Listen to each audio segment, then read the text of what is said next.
Bienvenido a Miskakubun, la puerta de entrada a un lugar lleno de emocionantes historias. Hoy, nuestro capítulo se titula Nacido el 9 de abril. Primera parte.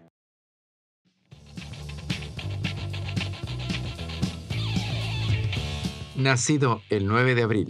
Primera parte. El 9 de abril de 1948, en Bogotá, fue asesinado el líder del pueblo y candidato presidencial, Jorge Eliezer Gaitán, hecho que desató una serie de disturbios sangrientos conocido como el Bogotazo. Tales sucesos tuvieron eco en toda Colombia y sus consecuencias resuenan aún a día de hoy. Hoy, por medio de un relato en primera persona, descubriremos las consecuencias de este evento en la ciudad y en todo el país, haciendo honor a la memoria de algunas personas humildes que acompañaron y representan a ese pueblo que el caudillo liberal defendía. Estos recuerdos nos dejarán ver muchos detalles de la historia de la segunda mitad del siglo XX, enriqueciendo los textos historiográficos de los cuales también hacemos referencia. Nacido el 9 de abril. Una mirada desde la memoria de colombianos humildes que han sufrido las consecuencias del conocido Bogotazo y que hace parte de la más emocionante de las historias que puedas contar, la historia de tu vida. El portón. A través de una de las tantas rendijas del portón desvencijado de la casa lote donde habitaba, veía de nuevo esa reunión de vecinos del barrio. En medio de la multitud destacaba la figura de don Evaristo, tan alto, con ese traje de paño grueso marrón y sombrero fedora que solía llevar, siempre manteniéndose muy firme y altivo, a pesar de su avanzada edad. Él era la persona a quien le pagaba a mi mamá el arriendo de la casa lote en que vivíamos con más familias. Aunque se presentaba como el dueño de la propiedad, técnicamente no lo era, como casi ninguno de los vecinos del barrio donde vivía. Ese era justamente el motivo de esas reuniones, que tenían como punto de encuentro la esquina de mi casa, y eran lideradas por un abogado que adelantaba los trámites para que muchas de esas personas se convirtieran en propietarios, ya que por medio del principio de usucapión, prescripción adquisitiva, se daría título de propiedad a personas que demostraran que llevaban habitando esas viviendas más de 10 años. Las viviendas de las que hablamos estaban ubicadas en barrios populares del centro y sur de Bogotá, y muchas ya habían sido abandonadas o sufrían grave deterioro fruto de la especulación inmobiliaria y procesos migracionales antes incluso del 9 de abril de 1948, el día del asesinato de Jorge Eliezer Gaitán. Es la voluntad del doctor Gaitán. Era una de las frases más repetidas en esas reuniones. En ese entonces yo tenía solo 5 años, pero ya había escuchado hablar muchas veces del doctor Gaitán, el jefe, el propio. En mi imaginario era una figura de la dimensión del santo, dos superhéroes dispuestos a combatir el mal. Con que santo, el famoso enmascarado de plata. Y aunque desde su fallecimiento a mi fecha de nacimiento habían pasado 3 décadas, pensaba que aún estaba vivo, pues mi cumpleaños coincidía con el aniversario de su fallecimiento y los adultos siempre terminaban hablando del doctor Gaitán. Todo el mundo parecía conocerlo. Yo le lustraba los zapatos al doctor Gaitán. El doctor metía la mano con nosotros en el taller cuando llevaba el carro. Uy, tenía una nave, un Buick. ¿Qué es un Buick?, me preguntaba. Pues ese man lo dejaba botado uno subiendo a Monserrate, decía otro. Todos con su particular y orgulloso acento del sur de Bogotá. Parecía una persona tan cercana, que infundía tanto respeto, que cuando en clase de historia en educación primaria, la señorita Giraldina nos habló de un señor muy importante que murió una triste tarde del 9 de abril de 1948, yo no pude estar más en desacuerdo. Profesora, eso no puede ser. Ese señor vive en mi barrio, yo le dije. O por lo menos, en uno de los barrios donde habitamos y crecimos, muchos de los que nacimos en el Hospital de la Ortúa y alrededores. Hablo de Las Cruces, La Perce, Belén, Egipto, el barrio Santa Fe, La Candelaria, Las Brisas, Los Laches, entre otros. No recuerdo la respuesta de mi profesora, pero sí que desde ese momento empecé a prestar más atención a los relatos y a fijarme en la edad aproximada de los que contaban estas historias, porque hasta ese entonces, al igual que para Mafalda y sus amigos, para mí los adultos solo eran personas con una pila de años encima. En todo caso, la propiedad y el nivel de vida en la capital no era un problema que se dio a partir del asesinato de Gaitán, pero sí se agravó aún más al generar un gran clima de desconfianza. De hecho, el problema de la vivienda era uno de los problemas que más se le comunicaban. En la tienda de don Luis, lugar donde escuché muchas de estas historias mito, recuerdo a un señor muy mayor con un ojo de vidrio, que afirmaba haber trabajado en la alcaldía con el mismísimo Gaitán, radicando peticiones y quejas, las cuales leía personalmente el doctor a una velocidad sorprendente y sin tomar asiento, dando instrucciones de guardar con mucho cuidado esos documentos. Lo impresionante es que las quejas que repetía ese señor eran las mismas que seguíamos viviendo en el barrio, que no llega el agua, que quitan la luz sin avisar, que no se hace nada para organizar ese montón de gente que llega del campo, que no pavimentan la calle, que no hay luz en las calles, en fin, lo mismo de siempre. La gente mayor aseguraba que todos esos problemas, ya bastante acuciantes, podrían tener alguna solución, a diferencia del mayor de los problemas que era la pérdida de las buenas costumbres y la epidemia de desconfianza y pesimismo que se instaló en Bogotá después del asesinato del doctor Gaitán y que se manifestaba en la violencia, cada vez más constante que estallaba por todas partes. Violencia que explotó en mi cara una noche asomado de nuevo desde las rendijas del portón de mi casa, donde esperaba que mi mamá llegara de trabajar y desde donde veía pasar el mundo. Entonces vi como en la casa de enfrente llamaba a la puerta un hombre muy joven, un pelao, preguntando por la bruja. Así le decían al hermano adolescente de un compañero mío del colegio cuando yo estaba en segundo de primaria. Vi la silueta del hermano de mi compañerito bajar la escalera a saltos, como solían hacerlo, pues su casa tenía una puerta con rejas y vidrio martillado de la mitad de la puerta hacia arriba. Y al abrir la puerta, aquel desconocido que miraba fijamente el portón de mi casa se giró y sin cruzar palabra le disparó 4 veces, antes de salir corriendo y desaparecer por el callejón contiguo a mi casa. Aún siento el frío que recorrió mi cuerpo en ese momento.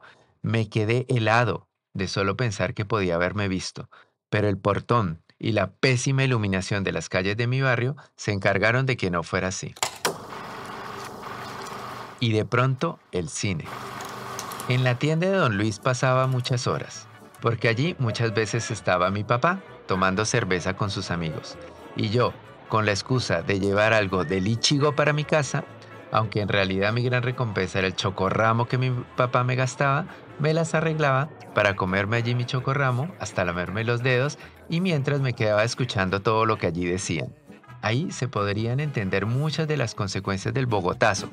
Frases como, ¿y votar para qué? Si después del doctor Gaitán ya no hay por quién. Esos son los mismos con las mismas. ¿Y uno para qué vota? Si igual al otro día le toca igual ir a trabajar. Parece ser que esa epidemia de la que hablaban los mayores sí que se tomó a Bogotá. Escuchaba cómo muchos se organizaban para ir a la 19 de los días de elecciones para asegurarse de que no embolataran a la gente, metiéndole la papeleta que no era, o para evitar que algunos metieran cualquier papeleta solo por una empanada.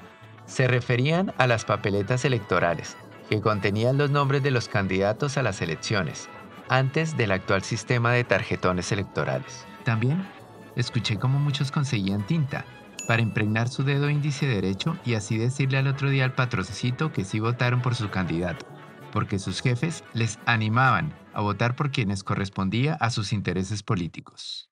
Durante muchos años dejé de prestar atención a las historias de Gaitán, en gran parte porque ya no estaban las personas que decían haberlo conocido y porque se avecinaban otros hechos tan siniestros que no podían ser imaginados hasta entonces. También le había cogido pereza a lo que se publicaba cada 9 de abril en los diarios, porque todo me parecía tan repetido y habían algunas cosas que no correspondían con lo que yo escuchaba. Además, crecí pensando que ese hecho distraía a todo el mundo de mi cumpleaños. Ya hacía rato me movía solo por el centro de Bogotá cuando entré al cine a ver una película que ni sabía de qué se trataba. Se trataba de Confesión a Laura, dirigida por Jaime Osorio, y que ambientaba el día del estallido de la Revolución Popular en Bogotá, a consecuencia del asesinato de Jorge Eliezer Gaitán, nombre que recibía el mismo teatro donde estábamos viendo la peli. Lo que más me impactó al verla fue el nivel de vida que tenían los protagonistas. Y aunque por más que me esforcé no podía reconocer la calle donde estaban, que supuestamente era del centro de Bogotá, no paraba de comparar cómo vivían esos antiguos vecinos míos hace décadas, mucho mejor que yo y mis vecinos de la infancia supuestamente en los mismos barrios. Lo primero que me impactó en la película fue ver un ascensor automático, muy parecido a los que vi años después y aún se conservan en los barrios más castizos de Madrid. Esa era una vivienda de gente de caché, fue lo primero que pensé al ver esa escena. Otro elemento contrario a la realidad que viví fue la estufa o los fogones en la cocina de Laura, magistralmente interpretada por Vicky Hernández. A propósito, ¿una estufa con gas natural o acaso con una bombona de gas? A nosotros nos tocaba hacer fila pa'l cocinol y le decíamos a mi mamá, mami, déjenos echarle bomba a la estufa. Recuerdo la tapa de ese depósito rojo, una tapa de color cromo con una goma a modo de sello, que mi mamá nos prohibió siquiera tocar mientras ella no estaba. Así que como mi mamá trabajaba todo el día y teníamos que escoger entre comer frío y jugarnos la vida, pues tocaba esperar hasta la noche si queríamos comer algo calentito. El colmo del desconcierto fue cuando los personajes empezaron a hacer un inventario de alimentos, contando varios productos de panadería. En mi casa, difícilmente teníamos para hacer el mercado de la semana, y mucho menos teníamos para guardar. Lo poco que guardábamos era en una olla con una tapa donde poníamos 2 piedras grandes para evitar que algo lo abriera. Y las otras personas que vivían en la misma casalote y en las calles alrededor de nosotros no se diferenciaban mucho de nuestra realidad. Es decir, no es que yo fuera el más de malas, es que esa era la realidad de los barrios en que yo crecí. Analizando esa película me di cuenta de la diferente percepción de la realidad según la posición social en que se viva. Y tuve esa sensación que se tiene cuando se camina por las calles del centro y te alejas hacia el sur o hacia los cerros, que es como que todo se ha detenido, se ha quedado estancado en el tiempo. No hay que ser académico para entender los factores comunes de las familias que vivíamos en esas condiciones socioeconómicas. Personas provenientes de las provincias, poco o nulo acceso a la educación, acceso al mercado laboral desde temprana edad en condiciones precarias y sin perspectivas de profesionalización. Y a toda esa realidad sociocultural hay que sumarle el componente que no permite que se cambie la realidad en esos barrios y de lo que terminamos hablando siempre en Latinoamérica, la violencia. Porque para muchos de los que crecieron conmigo en mi barrio, fue mucho más fácil seguir a esa gente que aparecía en esos carros y esas motos tan bacanas, prometiendo dinero fácil a cambio de hacer cualquier vuelta, que estudiar o trabajar el resto de sus vidas por un sueldo humilde. Porque el discurso del bienestar siempre nos lo han vendido a través del dinero. Es verdad que sin plata no hay cariño, como decían las vecinas trabajadoras de mi madrina en el barrio Santa Fe, pero el acceso a capital no implica un estado de bienestar. Por una parte, por la desprotección social que ofrece, o más bien no ofrece el Estado, y por otra parte y sobre todo por la falta de identidad, que dejamos erosionar hace muchas décadas en Bogotá, tal vez porque esa identidad perdió su voz, la voz del doctor Gaitán. El Bogotazo no fue un hecho que se dio el 9 de abril de 1948 y quedó para la historia. El Bogotazo se vive cada día en medio de los episodios de violencia y dejadez como los que presencié en mi barrio y alrededores. Tiroteos, peleas a machete, ajusticiamientos, nada fuera de lo normal para cualquiera de los que nacimos y crecimos en barrios obreros Latinoamérica siglo XX. Pero yo creo que ni el más pesimista e imaginativo de quienes vivíamos allí se imaginaban que muchos de los muchachos que venían de diferentes pueblos sin parecer conocerse y que un día aparecieron tomando gaseosa sentados enfrente de la tienda de Don Luis iban a protagonizar otro de los tristes capítulos de la historia de Bogotá, otro Bogotazo. Hablo de la toma del Palacio de Justicia. Pero eso lo contaremos en la segunda parte de nuestro episodio, nacido el 9 de abril. Yo no soy yo personalmente, yo soy un pueblo que me sigue, porque se sigue a sí mismo cuando me sigue a mí, pero he interpretado.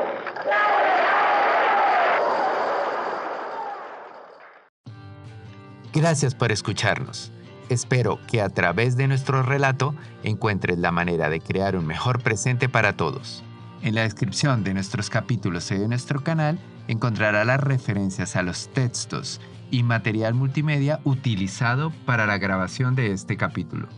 Ahora sal y vive de manera que vibres con tus recuerdos y tu historia merezca ser contada. Miskakubun, gente que habla, gente que tiene algo que contar.